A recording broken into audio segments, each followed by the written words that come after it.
The sterile white lights of London Royal Hospital buzzed overhead as Isla Harrington paced the corridor outside the emergency ward. The antiseptic scent burned her nose, but she barely noticed. Her mother, Eleanor Harrington, had collapsed earlier that morning, clutching her chest as she gasped for air. The paramedics had rushed her into surgery, but beyond a few hurried words from the doctor, Isla had no answers. The weight was unbearable. Her hands trembled as she clutched her phone, dialing for the 5th time, calling the one person who should have been there by her side. Edward Harrington, her husband of 15 years, finally picked up. "What is it now, Isla?" His voice was clipped, impatient. The faint murmur of voices and the clink of glass hinted that he wasn't in the middle of an important meeting, as he so often claimed. Isla swallowed back her frustration. "It's Mum, she's in surgery, I need you here." A long pause, then a sigh. "I can't.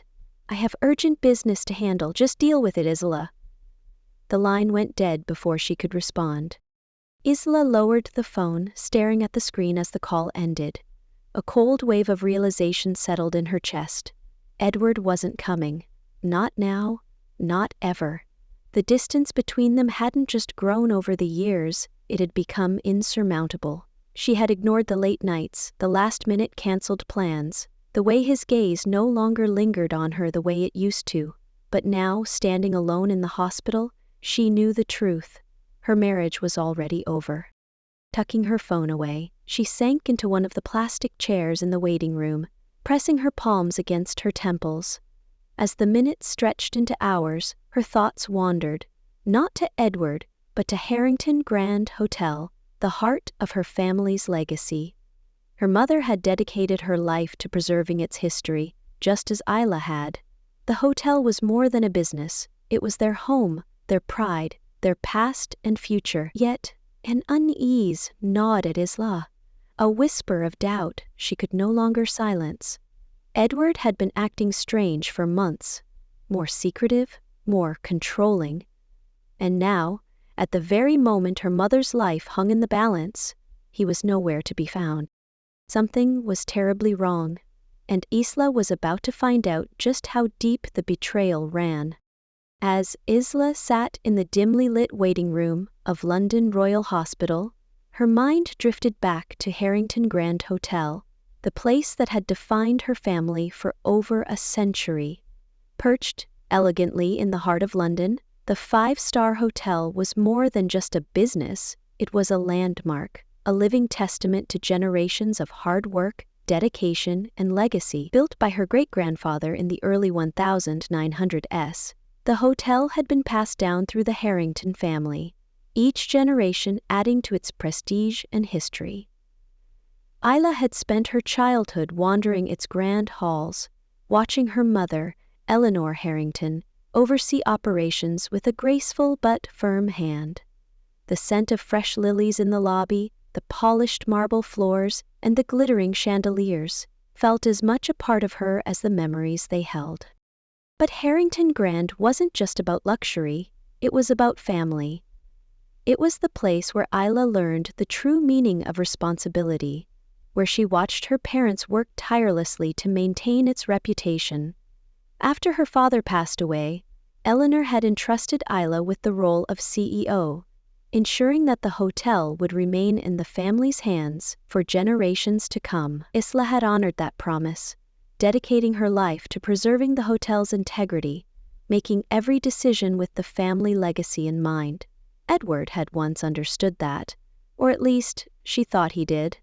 In the early years of their marriage, he had shown interest in the hotel, attending board meetings and supporting her vision. But something had changed.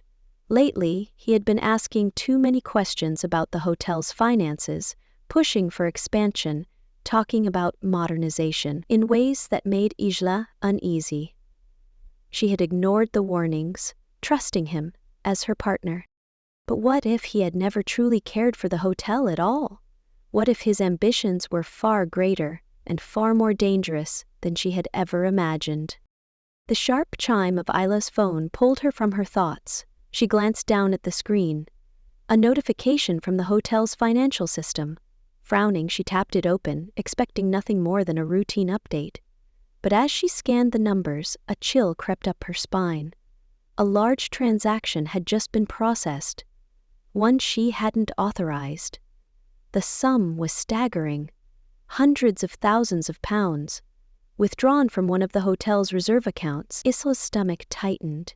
She knew every detail of Harrington Grand's finances, and this was not an expense she had signed off on. Her fingers moved quickly, pulling up the full transaction history. As she scrolled, her heart pounded. There were more unauthorized withdrawals.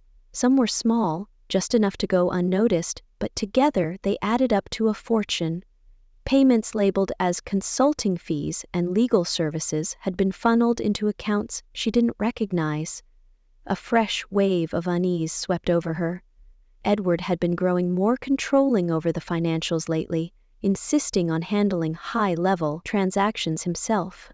She had trusted him. Had she been blind to the truth? Determined, Isla accessed the hotel's financial records from the past 6 months. The deeper she looked, the more alarming the discrepancies became. Some of the money had been moved offshore. It wasn't just missing, it was being hidden. Her hands shook as she clicked on an unfamiliar account number, pulling up its details. The beneficiary? A private account in Edward's name. Her breath caught in her throat. This wasn't a mistake. It was a calculated theft. Isla felt a sudden clarity.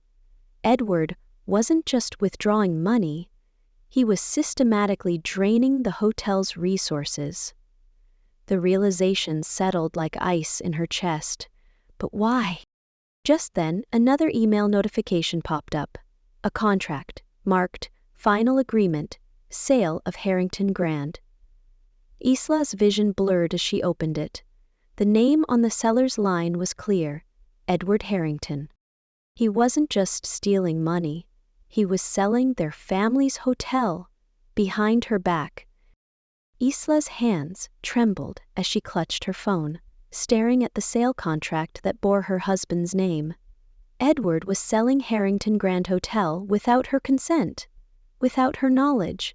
A rush of fury and disbelief surged through her, but she forced herself to stay composed. She needed answers.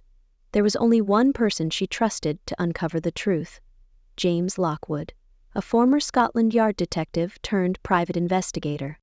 That evening she met James in a quiet corner of a discreet members-only club, the kind frequented by London's elite. His sharp eyes took in her expression as she slid the printed contract across the table. "I need to know everything," she said, her voice steady despite the storm raging inside her. James examined the documents, his brow furrowing. "You were right to come to me, Isla. This isn't just a secret deal. This is fraud. If he's moving assets offshore, he's planning to disappear." The following day, James began digging. What he uncovered was far worse than Isla had imagined. Edward had been siphoning funds for months, rerouting money through shell companies, all leading to a single account under his name in the Cayman Islands. But the most damning evidence came when James pulled security footage from a private meeting room at the Mayfair Club. The video showed Edward sitting across from Lord Charles Ashford, a wealthy property investor, finalizing the sale of Harrington Grand. And he wasn't alone. Vicky Sinclair, a well-known luxury real estate broker, sat beside him, whispering in his ear. Isla's stomach turned. Edward wasn't just stealing. He was doing it with his mistress. James handed Isla a file filled with bank statements, emails, and surveillance photos. "They're planning to push the sale through by the end of the week," he said grimly. "Once the funds are transferred, they'll be on the first flight out of the country." Isla clenched her jaw. Edward thought he had won, but he had no idea what was coming. Isla's heart sank as she flipped through the thick file that James Lockwood had meticulously compiled. Among the detailed reports and chillingly clear photos, Isla recognized the unmistakable face of Victoria Vicky Sinclair, a prominent luxury real estate broker in London's upscale circles. Elegant, charming, and notoriously ambitious, Vicky had built a reputation for securing lucrative property deals. But now, Isla realized she had also secured something far more personal: her husband. Photographs showed Edward and Vicky laughing intimately over champagne in exclusive restaurants, strolling arm in arm through high-end jewelry stores, and entering luxurious apartments far removed from Isla's world. The betrayal wasn't merely financial.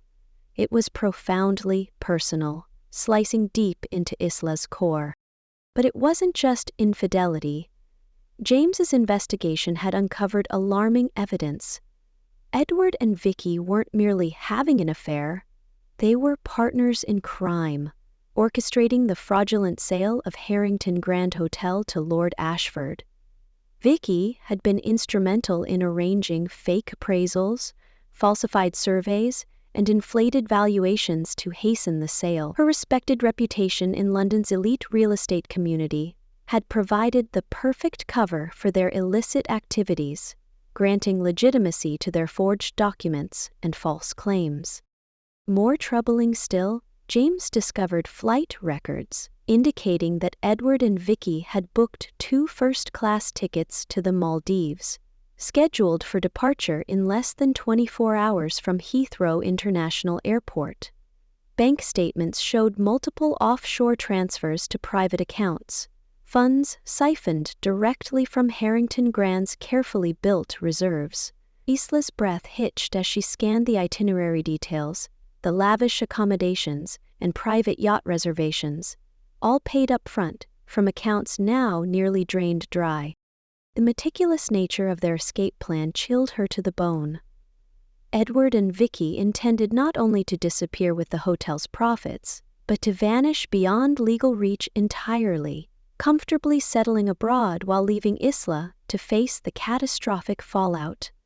Isla felt anger flare within her, mixing dangerously with the disbelief and hurt. She knew she couldn't let them succeed. She had less than a day to stop them, to safeguard her family's legacy, and reclaim the dignity that Edward had tried to strip from her.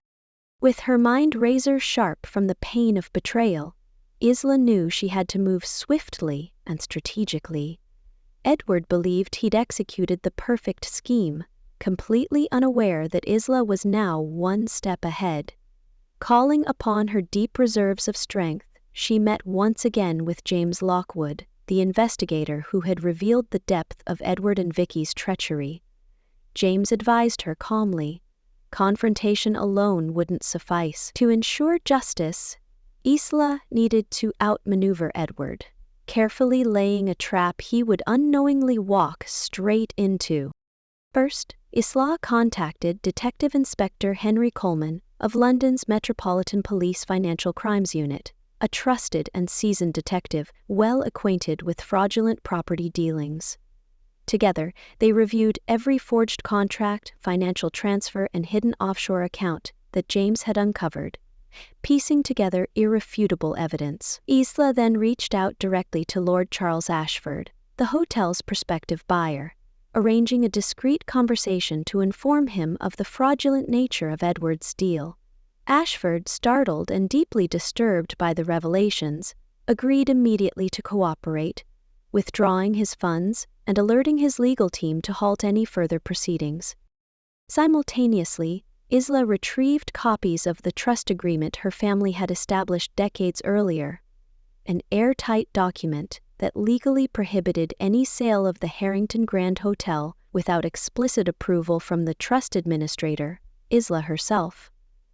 Edward, confident and blinded by his greed, had overlooked this vital safeguard. Isla carefully coordinated with Inspector Coleman, positioning law enforcement officers strategically, ready to intervene precisely when Edward finalized his fraudulent transaction. Every piece was falling seamlessly into place. Isla felt a cool, purposeful determination as she finalized preparations, knowing Edward had underestimated her entirely.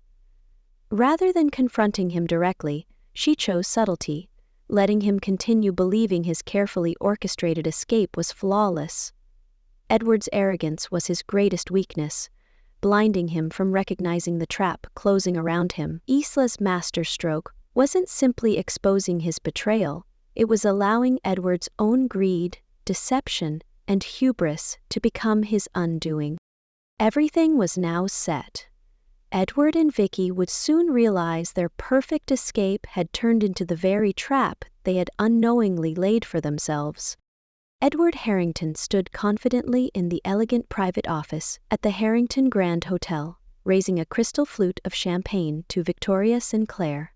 A self-satisfied smile played across his lips as he confirmed that Lord Charles Ashford's transfer had successfully cleared. He congratulated himself silently. Everything had gone exactly as planned. Soon, he and Vicky would be beyond reach, luxuriating under a distant sun, the hotel's fortune safely stashed offshore.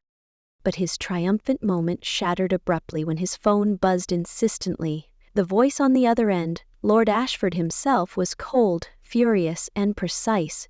"I've just spoken to Isla, Edward. You had no legal right to sell the hotel. My legal team has frozen the transfer. Expect serious consequences." Before Edward could respond, the line went dead. Panic flickered in his eyes, replacing arrogance with confusion and anger. The hotel doors opened sharply, admitting Detective Inspector Henry Coleman and a team of plainclothes officers. Victoria stepped backward, the champagne glass slipping from her grasp and shattering across the marble floor. Edward's voice rose sharply, demanding explanations, threatening lawsuits, claiming innocence.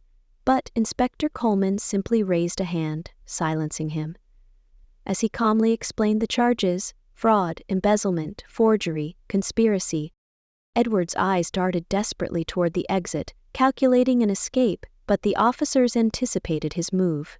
In seconds, Edward and Vicky were handcuffed, their lavish escape plan crashing spectacularly around them. Isla watched silently from the doorway, composed and resolute, meeting Edward's incredulous gaze with unwavering calm.